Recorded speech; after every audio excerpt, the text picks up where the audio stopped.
Alderman Posse. Are we okay to proceed, Paul?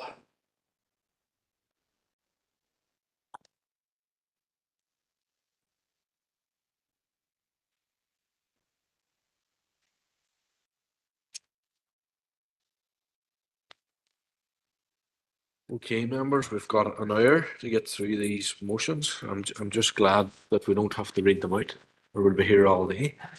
So, our first motion to be moved is Councillor Jason Barr. Thank you, Mayor. Happy to second, Mayor. Take the motion as read. Seconded by Councillor Cusack.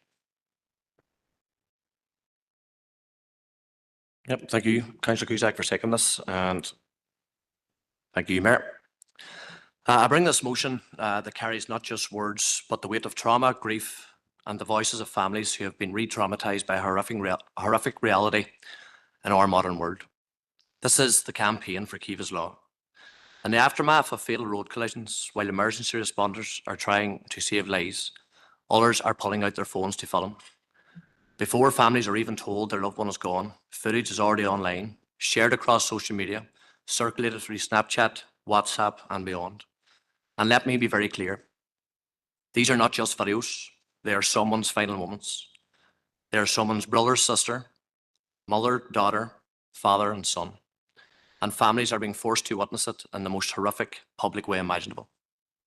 A few family testimonies which have been forwarded to me by the Victim Support Group.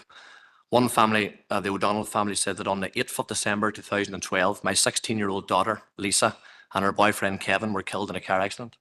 I didn't hear this from the police. I didn't hear it from a doctor. I heard it from Facebook. While I was unpacking my shopping, I got 2 phone calls. The first phone call said there'd been an accident. The second said, I saw on Facebook that Kevin and Lisa had died. For hours before we officially knew, strangers were posting rest in peace, Kevin and Lisa. Online, we sat helpless, praying it wasn't true. My older daughter, on a train to Liverpool, read about her sister's death on Facebook before I could even reach her. She still hoped it was wrong until I had to tell her over the phone that her wee sister had died. No family should ever have to discover the death of their child through a Facebook post. The devastation of it haunts you forever. And this is why we need Kiva's Law, because people must stop and think before posting. Behind every accident, there is a family waiting for a knock at the door.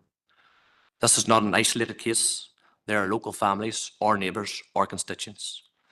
The Bradley family can recall that when my brother died in a motorbike accident, strangers filmed his final moments, his resuscitation, and even his passing, and uploaded them to Snapchat. His children and family hadn't even been told, yet his death was already shared across social media. 3 years on, I'm still haunted by it. No family should ever have to watch their loved one's last moments on a stranger's phone. We need this law to stop it happening again.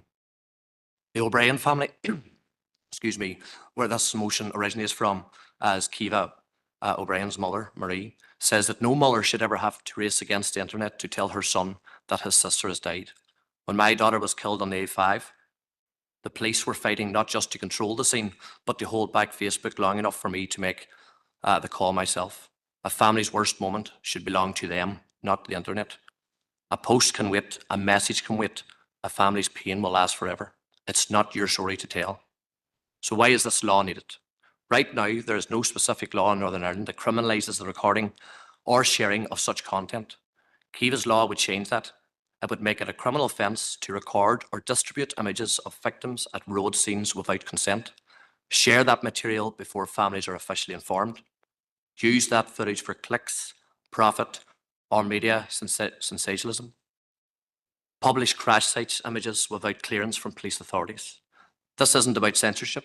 It's about dignity, about decency, about respecting life, even in its final moments. This motion today calls on this council to publicly support Kiva's Law, write to the Minister for Justice and to all MLAs, urging them to prioritise this legislation, call on the Minister for Infrastructure to begin drafting the law in consultation with families and campaigners, use the council's communications and social media platforms to educate the public around this, request the opportunity for the Road Victim Support Northern Ireland and Donegal representatives and families to present to the relevant committee within this council, and also write to all other 10 councils across the North to ensure that they enforce this within their council also. This motion is more than policy, it's a promise to families who never got to say goodbye in peace, a promise that we will do everything we can to make sure loved ones are remembered with dignity, not exposed to the cruelty of the internet. Passing this motion is a step forward, but more than that, it's a step towards justice. And I urge you all to stand with the families today, stand with this campaign, and support the introduction of Kiva's Law. Thank you. Thank you, Councillor Barr. A number of indicated speakers, the first of whom is Councillor Leonard. I would like to thank Councillor Barr for bringing forward this motion. On behalf of our party, we fully support the motion, and our thoughts too are with the families of all people who have sadly lost their lives due to road traffic collisions. Everyone in this room has regrettably at some time received the sad news of the death of a family member or friend. I can only imagine the additional distress, pain, and unnecessary suffering that has been placed on families when they learn about the loss of a loved one or a friend through an unexpected photograph or video. During my time as a fire officer, I too often have witnessed on the A5, the A6, and various roads in our district, people taking photographs and videos as they drove past or even stopped at RTCs. I totally condemn this sort of antisocial and inappropriate behaviour. I do hope the draft legislation can be drawn up and made into law so that affected families can get the privacy and the respect they deserve. Thank Thank you, Councillor Leonard. Councillor Norris. Thank you, Mayor, for bringing me in, and thank you, Councillor Barr, for bringing this emotive motion to Council. Myself and the SDLP fully back this motion. Nobody should find out that their loved ones have died through Facebook or through any social media. There's a similar campaign in Wales where, and I think Councillor Barr said it at the very end, it's not your story to tell. And I think if anybody sees a RTC, they should, before they lift out their phone and take photographs or videos, they should just think about that. It's not your story to tell. You shouldn't be telling it. Just leave it alone. There's somebody injured, somebody's hurt, and somebody's family will be getting a knock at the door and they don't need you telling them first. Thank you. Thank you, Councillor Norris. And just to add as well, as Mayor, I've had the privilege of meeting two different groups concerned with victims of road traffic incidents. Is Road Victims Support Northern Ireland and Donegal under Debbie Mullen, and Life After as well with Chris Sherrod. And both meetings, they both raised that particular issue. So I'm sure they'd be very appreciative, Councillor Barr, of you bringing that here today. So thank you. Members, I'm sure we're all in agreement with the motion. No need to go to a vote. So we'll take that as passed. Thank you, Councillor Barr. Sorry. My head's away. Alderman Middleton. Sorry, Cook. Thanks, Mayor, for letting me in, and thanks to Councillor Jason Barr for bringing this motion forward. And on behalf of the DUP, we wholeheartedly support this motion. Unfortunately, in the world that we live in today, almost everything is shared in social media, the good, the bad, and unfortunately worse. It seems bizarre that we would even have to discuss something that should make so much sense to people, but the capturing and sharing of distressing footage of victims or scenes of fatal or critical road traffic collisions without any consent, and especially before families have been notified, needs to stop. Councillor Jason Barr mentions Kiva's Law, and this legislation is not just necessary, it is urgent. Kiva's Law aims to address these unacceptable gaps in our current justice system by putting victims' rights and protections first. Myself and my DUP colleagues urge our legislators to pass this law without delay and deliver the change that victims and families so deeply deserve. So, thank you. Thank you, Alderman Cook. Alderman Middleton. Thank you, Mayor, for letting me in, and thank you so much, Councillor Barr, for bringing this crucial motion to the floor today. It is so hard to believe that people could be so insensitive. My thoughts, prayers, and 100% support is with all victims of RTAs and RTCs, as well as the families who have lost loved ones on our roads. From a rural perspective, as well as a district-wide perspective, road safety is an issue that affects us all. Therefore, as we've seen today, we will all unite behind this motion. No family should ever have to find out about a devastating loss or injuries via social media or group chats. This should be a given. Let's all get behind Kiva's law for Kiva and for all victims and families living with horrendous grief. Let's give the families and the person who has been injured or sadly lost their life the dignity and the 100% respect that they deserve. Thank you. Thank you, Julie. Councillor Barr.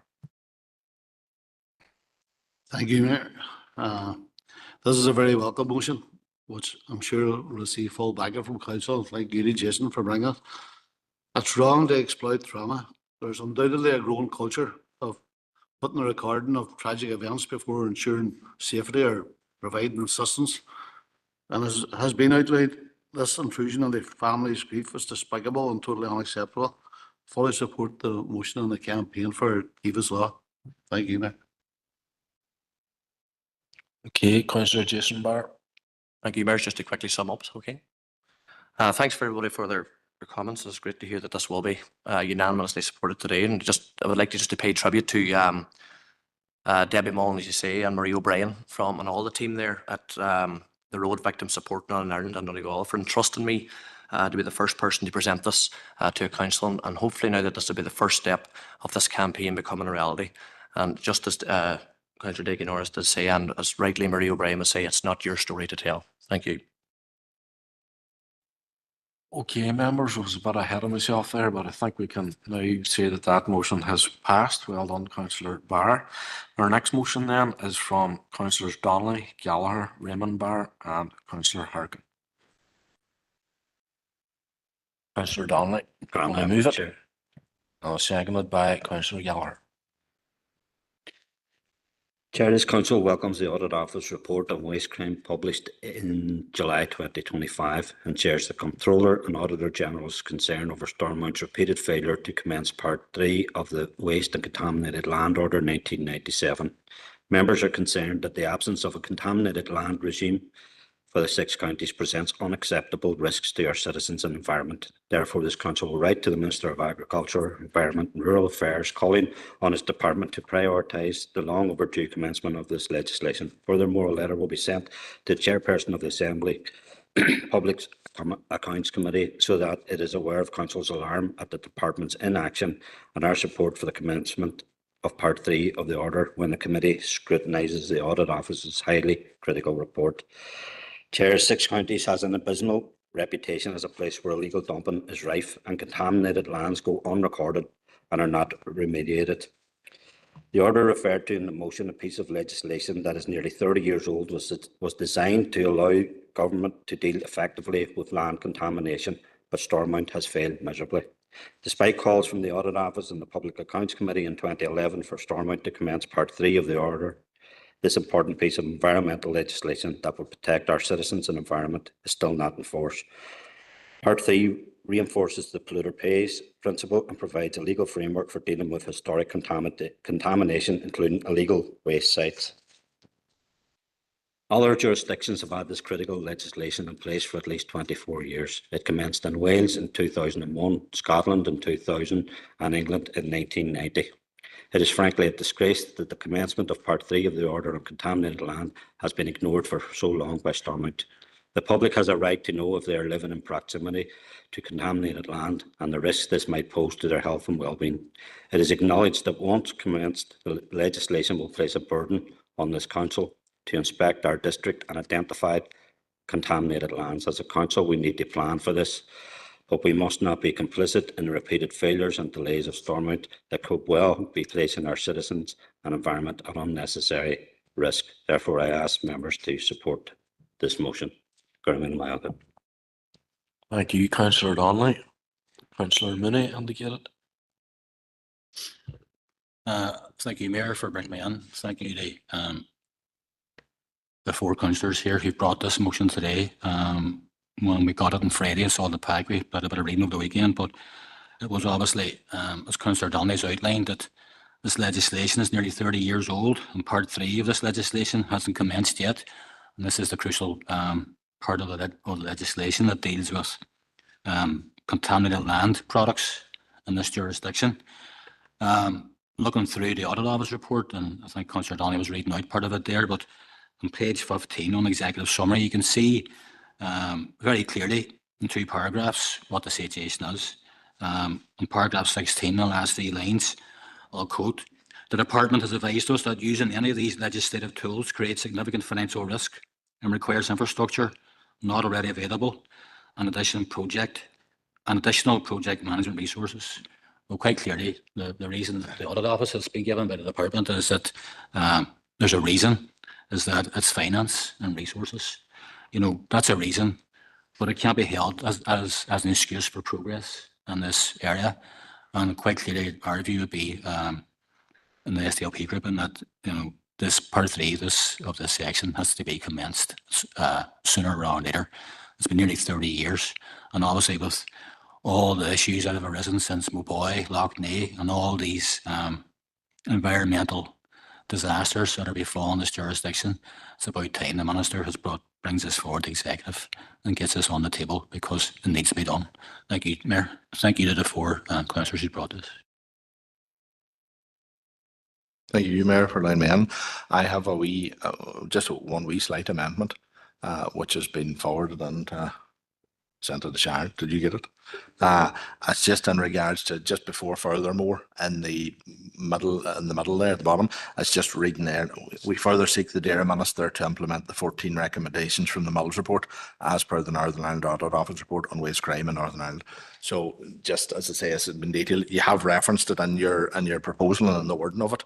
I would make that proposal, and I'm seeking a seconder for that. Seconded. Thank you, Mayor. Just in regards to Our Alderman Cook seconded that, just for the record. Thank you, Mayor.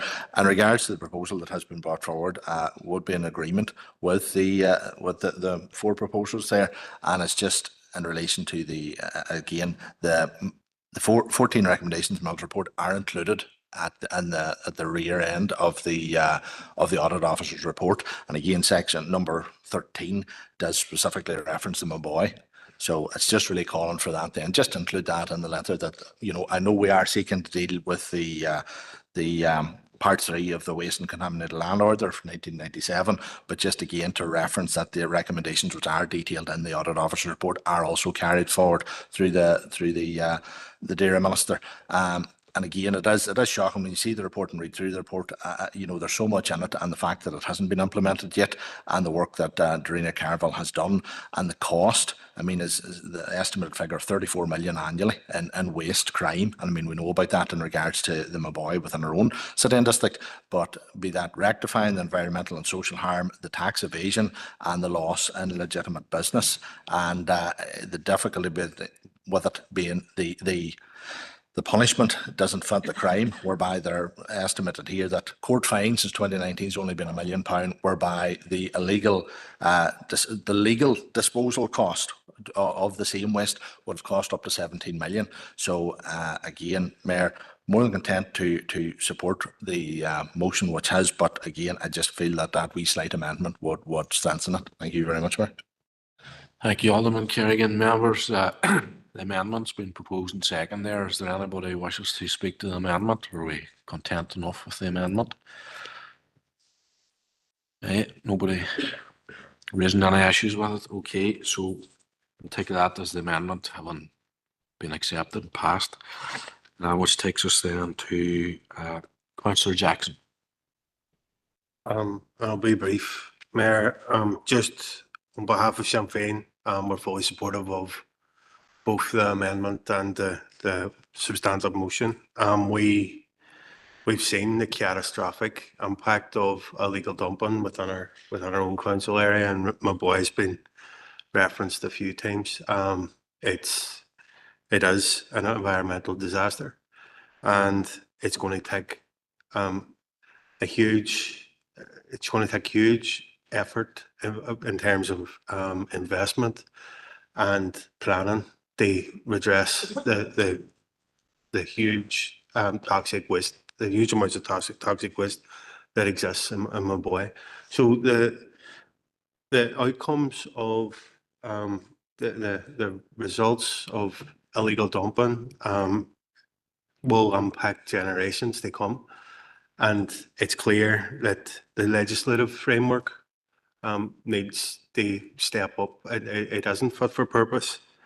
So in the motion's calling for legislation, it's calling for legislation urgently. And from our perspective, we fully agree. We can't see further examples like Maboy being repeated elsewhere. So if this proposal and further legislation helps protect from environmental catastrophes like Maboy, then it can only be a good thing. So we fully support it. Thanks, Mayor. Thank you, Councillor Jackson. Councillor Harkin. Thank you, Mayor, and obviously very much in support of this motion, and thank Councillor Donnelly as well for initiating it and bringing it all together. And I think that the fact that the Stormont Executive has never sought to implement the Part 3 of the Waste and Contaminated Land order just shows that waste crime has never been taken seriously here, and that the people who live here across all our communities, they pay the price for the fact that Stormont has failed and been unwilling to legislate for this. And as we know, waste crime pays. Huge profits have been generated, and Maboy is only one instance of illegal dumping that exists across the north. We know that there are many, many other sites, and there's unfortunately more sites that we don't know of because the work has never been done, the testing's never been done to actually establish it. So I think that this is about forcing the Stormont Executive to take waste crime seriously, take the address of land contamination seriously instead of looking the other way. And I think that it is, it's unacceptable that this has never been implemented here.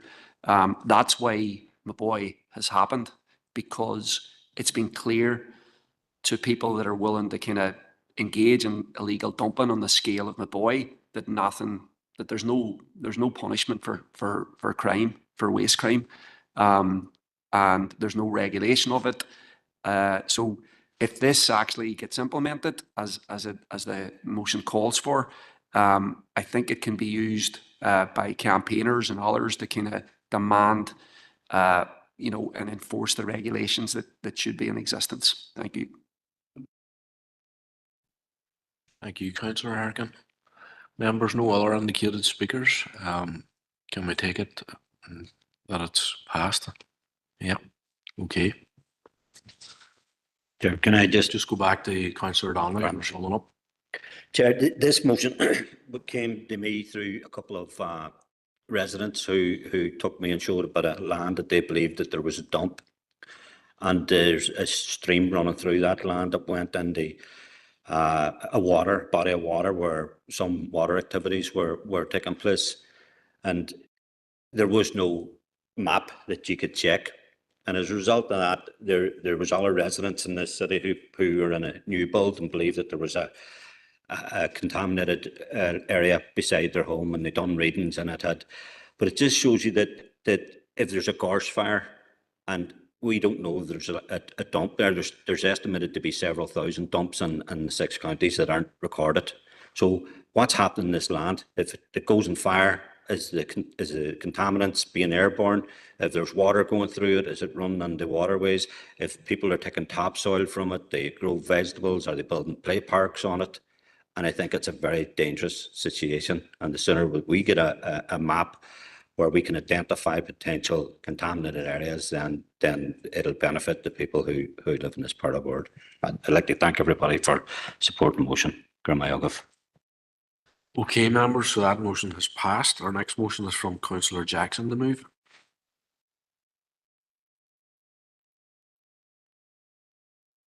Councillor Hutton. Okay, thanks, Aisling, for seconding it. And members and Mayor, this motion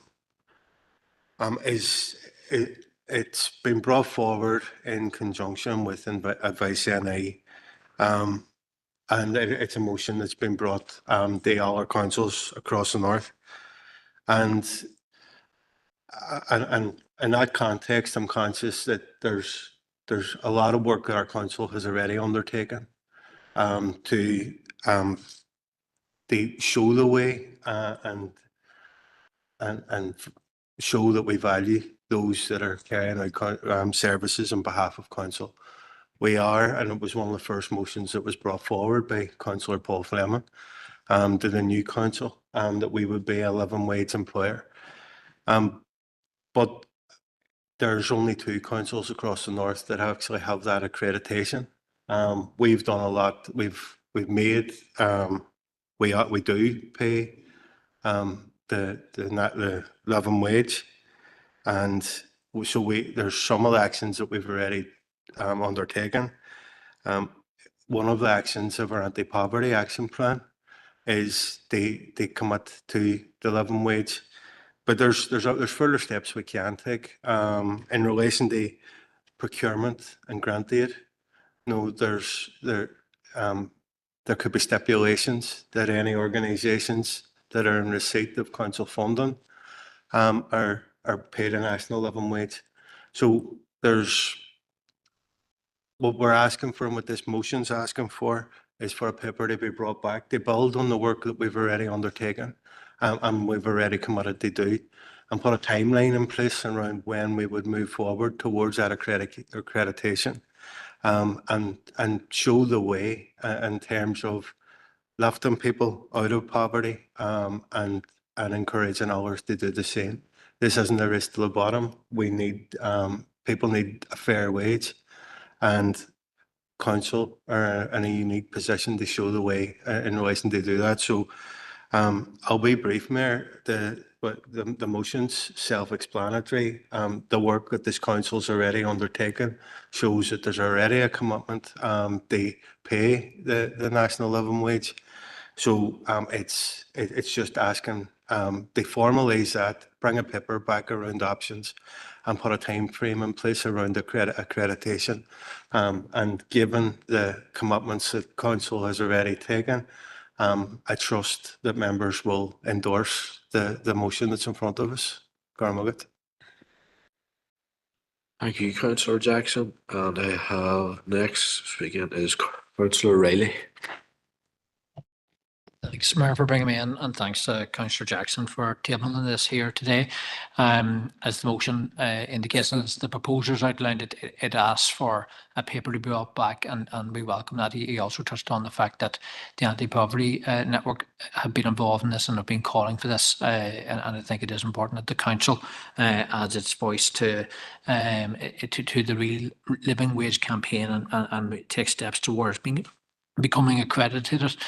Mayor, ahead of today's debate on this item, I had a look at the Invest Northern Ireland's sub-regional economic plan, and particularly the points in relation to our council area, which showed that over 91,000 people in our council area are between the ages of 16 to 64. So that's about 62% of our population are of working age and would be affected by the minimum wage being improved to the real living wage. So I think this is something that's of huge importance for all the citizens. And indeed, that report goes on to indicate that consistently the percentage of people in our council area who are earning below the real living wage is well below the average. And indeed, on the other side of the matrix, the number of people who are economically inactive in our council area is well above the average, unfortunately. So as part of the training, as part of the example setting that we need to do in this district to ensure that employers are paying their staff correctly and taking the steps to ensure that that other employers in the Northwest are doing the same. I think that it is worthwhile, this motion before us this afternoon, and the SDLP are happy to support it. Mayor, thank you. Thank you, Councillor Riley. Next speaker indicated is Alderman McMorris. Thank you, Mayor, for letting me in, and thanks to Councillor Jackson for bringing this forward. We as a party will be supporting this motion today. We are always striving for fair pay for all industries across our city and district and beyond. We do basically welcome the fact that there will be a paper brought back in this. And we also do welcome the fact that Advice NI and other key stakeholders will be involved in the consultation before that's brought back. I do want to say, do you know what I mean? And we're all striving for that accreditation, do you know what I mean? Especially in the community sector, there's been a lot of conversation this last while regarding the living wage and the implementation of that. I do be mindful, and it's just about being mindful about, you know, we're saying about setting a positive example, and I'm just being mindful and saying there's employers out there who are already struggling with paying minimum wage, and with the increases that we've seen in regards to employers' national insurance and other overheads, you know, I just be mindful that, you know, some employers might not be able to follow the example that we're doing, but that's not to say that we shouldn't be striving for that. But we will be supporting the motion, and we thanks to Councillor Jackson for bringing it forward. Thank you. Councillor Harkin. Thank you, Mayor, for letting me in, and thank you to Councillor Jackson for giving us the opportunity to discuss this very important issue. I do have an amendment that I've sent to Paul, if you can put that up on the screen. Seconder. The seconder for the amendment. Councillor McDade, second amendment.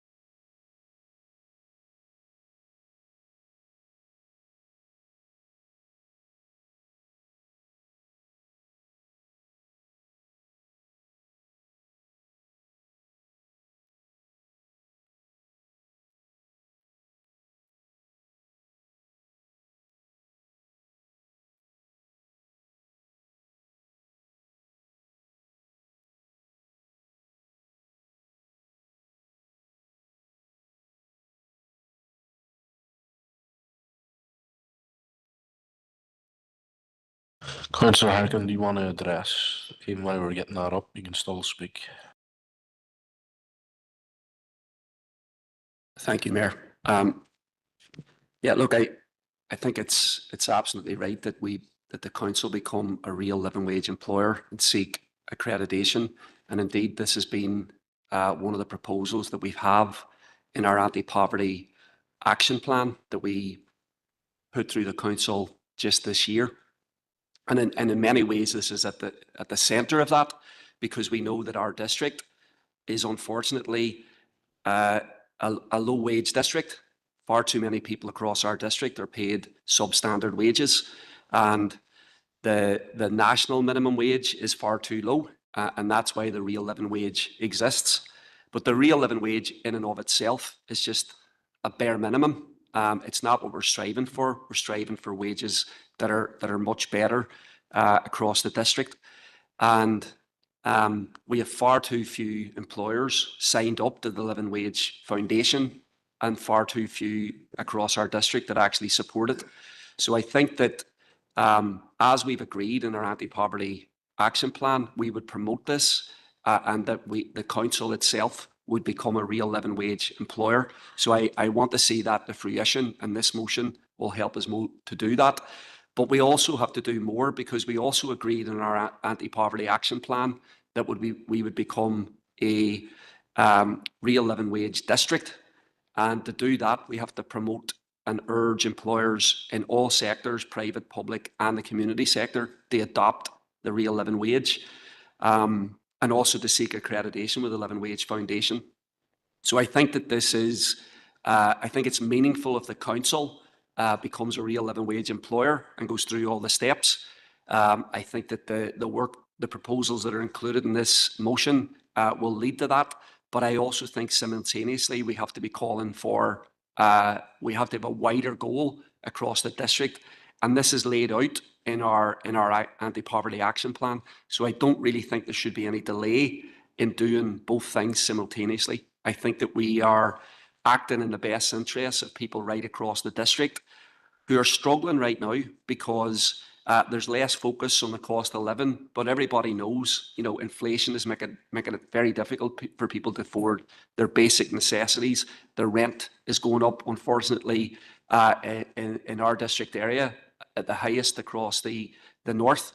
So I think that I would very much welcome the passage of this and hope that there will be support as well for the amendment. Thank you, Councillor Harkin. Does any member want to address the amendment, or are we content to support it? Take it from the silence that we are, so the amendment passes. Does anybody else wants to address the substantive motive? No, so I take it we're all in favour of the substantive motion. Yeah. All right, Councillor Jackson. Summing up. No, Mayor, I just want to welcome the amendment. I suppose there's, I know it's not contained within the motion, but I did refer to it in the speaking note that we have committed to a real living wage as part of our anti-poverty action plan. But if we are going to declare and commit to establishing a Derry and Strabane district as a real living wage district, then we need to lead by example. And that accreditation is a way of doing that.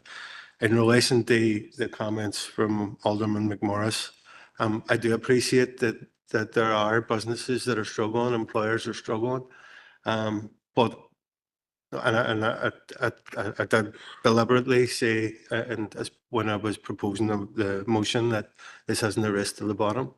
Whilst there's some employers struggling, there's some employers that are making huge profits. And by paying people more, by paying people a real living wage, that generates more disposable income. That helps build our economy, and it helps support local businesses.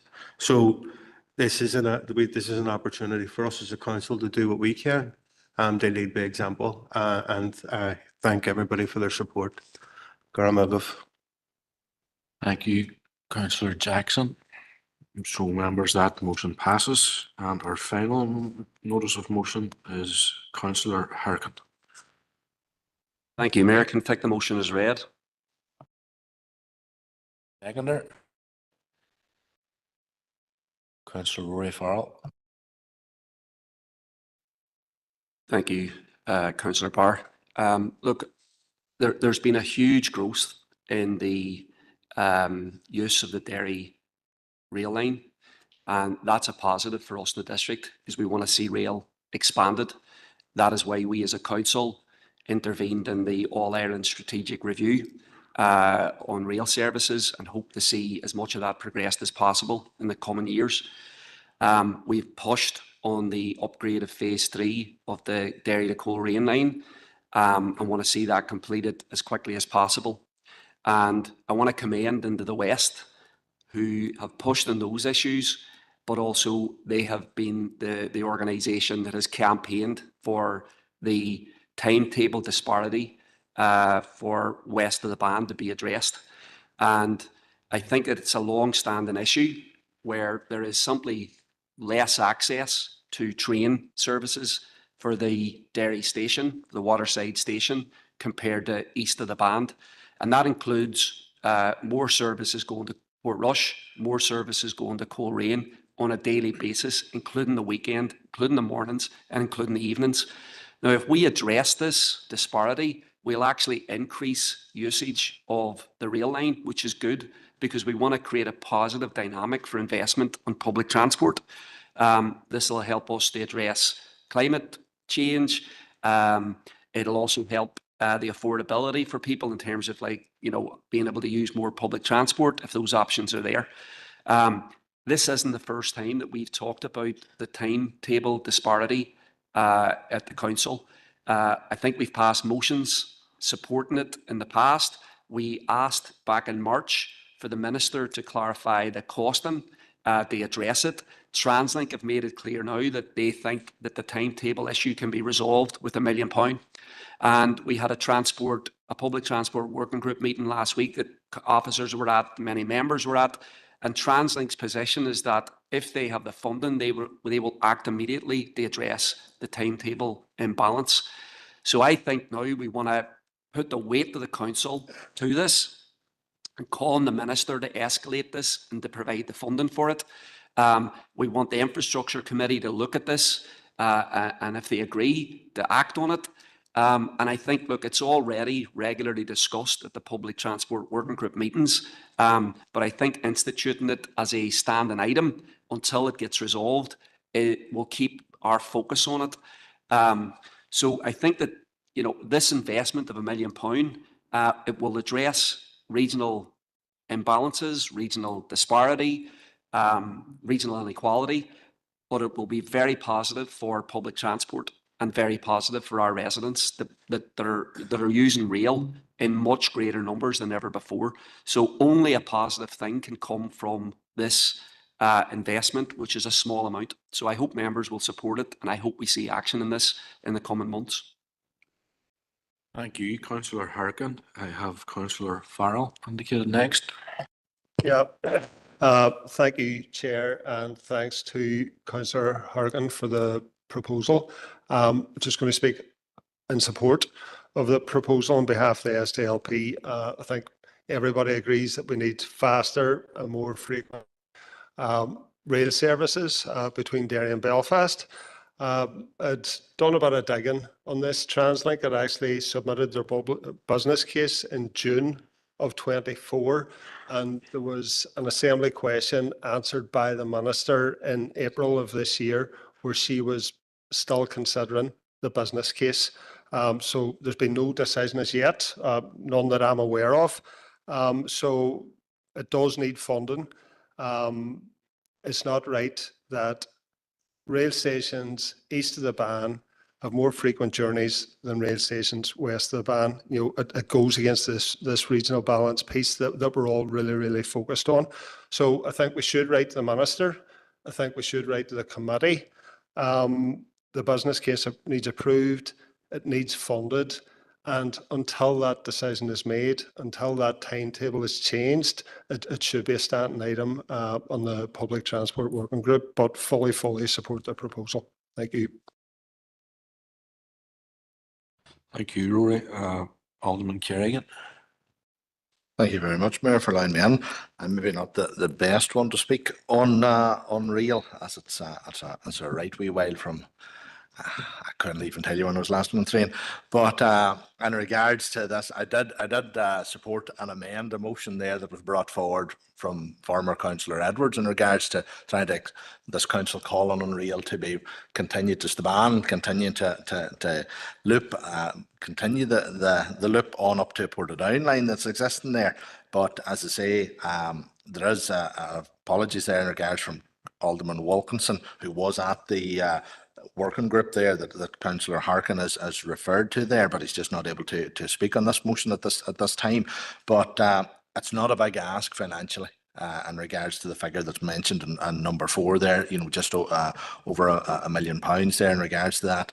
And it is a thing that to increase the use of the timetable there, and when the service is being used, it is something.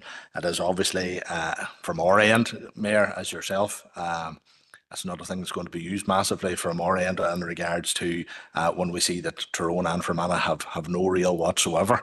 And to be truthful, if we were looking to use a station, you would nearly be in Portadown as quick as you would be down in the city. And in regards to an onward travel, it would be more beneficial from our end of the council district to head towards Portadown. But again, Mayor, all being said, the assets there are legitimate, and again, Mayor, we're content enough to support the proposal as put forward. Thank you very much. Thank you, Keith. Councillor Logue. Thank you, Mayor. And I too was at that meeting on Friday, I think it was, of the Transport Task Force. And this issue was discussed at length at it. We as a party certainly agree that we must do all that we can to address regional imbalances in all aspects, and we certainly will be supporting this one too as well. It was good to see at that meeting that phase 3 of the upgrade of the rail is still on the books for 2027, and I do know while these extra timetabling is not anything to do with the upgrade, it would be good it is good to see that upgrade is still on the books for 2027. But certainly we will be doing all we can, especially lobbying TransLink to bring this timetable to what it should be, especially in the morning and at night times. And then we can work on the rest, but we are committed to addressing regional imbalances. So thank you. Thank you, Councillor Logue. Councillor Barr. Mayor, this imbalance has been a bone of contention for quite a while, and rightly so. It's ludicrous to think that Derry City, with a population of almost 100,000 people, receives a service which is inferior to towns a fraction of the size. And not forgetting those in Strabane, there are rural areas as well, where there's a lot of people who use the service. It's an imbalance that's been able to be stormed and needs to be addressed. And thank you, Councillor Harkin, for bringing the motion. Thank you, Councillor Barr. Alderman Hussey. Thank you, Mayor. I've wished to propose an amendment which I've submitted. Seconder. Councillor Alderman Montgomery. Seconded. Basically, the amendment, it'll go on screen, is to seek a timeline for the reintroduction of the Londonderry to Belfast rail link via Omagh and Portadown, and I'll talk to that when it appears on screen.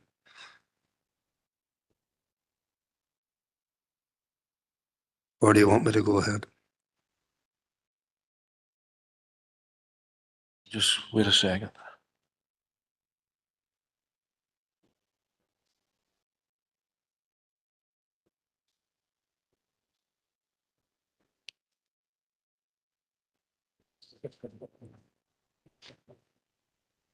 Just ask me weird. Just ask me weird.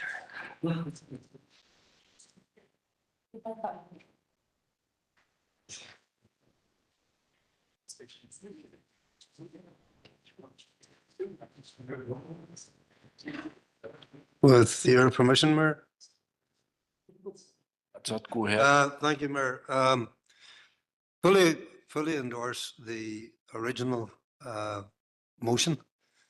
But with regard to increasing the number of trains, obviously, if we have a second route, that also increases the number of trains and indeed adds assistance to the southern part of our council area. And I firmly believe, and I mean, Councillor Raymond Barr has referred to there, the area of Strabane, etc., would also be included in that. And we know that that is something that is being pushed for by into the west and indeed via the Northwest Regional Development Group. So it's simple, just an addition that we seek a timeline for that reintroduction to assist with increased rail connectivity for the entire area. Thank you, Mayor. Thank you, Alderman Hussey. Is there anybody who wishes to address the amendment? not, I take it we're all in support of the amendment, so now becomes a substantive motion. There's no other indicated speakers, so take it from the consensus in the room that we're all content to support the substantive motion. Yeah. So that motion now passes, which takes us to item 13, which is the seating list. Item 14 is responses to motions. Councillor Martin Riley. Yeah, thanks, Chair. Just item 14 and then 2.2 in relation to the proposed dental care. I appreciate that at the last meeting when this was raised, then today shows the Minister's reply. In the Minister's reply, he touches on much of what he said in his earlier reply in the year. On the link that is contained in that letter, it touches on the number of practices across Northern Ireland that are open to the dental access service. And in this council area, there is only one. In the Western Trust, there are four. Three of them are in Limavady, and the one in Strabane. And as flagged at the previous time that this was raised in this chamber, that's not sufficient for the people who live in the Western Trust area. That means there's no cover in Fermanagh, there's no cover in this city. And if you look at the link where it lists all the geographical locations across Northern Ireland, Belfast Trust has double figures. The only trust area that has single digits is ourselves in the Western Trust. So while noting the Minister's reply, I think that the Council needs to engage with the Western Trust on this to see what they're doing to try and improve the number of dental practices that are offering the dental access service to people who need it in this council area, but generally across the Western Trust area. So I formally propose that we write to the Western Trust off the back of the Minister's reply to ask them what is happening in relation to try and improve the provision of the dental access service in this council area first and foremost, obviously, but for the wider Western Trust. Thanks. Okay, Councillor Riley, just a seconder for the record. Councillor Tierney, and I imagine everybody would be in support of that proposal that we write to the Trust about the lack of dental provision. Next indicated speaker is, or Councillor Harkin, are you wanting to speak on this issue? No. Okay, our next indicated speaker then was Councillor Farrell. Thank you, Mayor. And it's on 2.4, which was the loss of funding for Studio 2. I think everybody's going to be aware that Studio 2 or Greater Santala Community Arts had good relations funding removed from the Executive Office. The end result is they're losing £65,000 a year. There is a response, which is quite blunt and really, really disappointing. The response doesn't even reference the name of the organisation. There's no recognition to the vital work that they do across the arts and culture sector, especially for children and young people in this city and district. And it makes no reference whatsoever to the impact that is going to have on the arts and culture sector across this city and district. That's vital funding that was expected, was earned, was deserved. And I just think the response from the Executive Office could have been written by a robot. Really disappointing. Duly noted, Councillor. And Councillor Harkin. Thank you, Mayor. And I know that we've had a long meeting, people want to get out, but there were some important responses to motions contained in the packet. And the first one that I want to reference is 2.1 regarding our motion that we passed about data centres. And I welcome the fact that like Newry, Mourne and Down Council endorsed our motion and agreed on the need for central government guidance and direction on applications for data centres. I was disappointed that the Minister for Infrastructure has responded by saying that there are currently no plans for guidance, government guidance, policy guidance, or on this matter. And I think that as a council, we will need to look further at this. But that was very, very disappointing, and I'm sure it'll disappoint campaigners that have highlighted this issue to the council and as well. I have a second motion. Do you want to speak it to now? Yeah. So the second one is just in regards to the Health Minister's response to our motion about the ambulance service. I think there's clearly a proactive plan to try and address the unacceptable waiting times at hospitals for patients. The handover time has been up to 4 hours. The minister is aiming to get it reduced to 2 hours, which would be a big achievement. But he says that he agrees that it needs to be 45 minutes, which is the London protocol. I think we're, far away from that. I don't know if the funding that's been provided will be enough to turn that corner. But it looks like we'll have more to discuss in December, because that's when the report is going to come in about the changes that have been implemented. The second part of that motion was about the stealth privatisation of the health service. And it's disappointing to see that the minister doesn't make any commitment to ending that practice or reversing it. In fact, he doesn't really address the fact that privatisation is damaging overall for the health service. So I thought it would be important to bring attention to both of those motions. And the last one, Mayor, is just the government response to the prescription of Palestine Action, which I think is just absolute nonsense. I think that this, I hope that the prescription will be overturned by the judicial review initiated by Palestine Action representatives.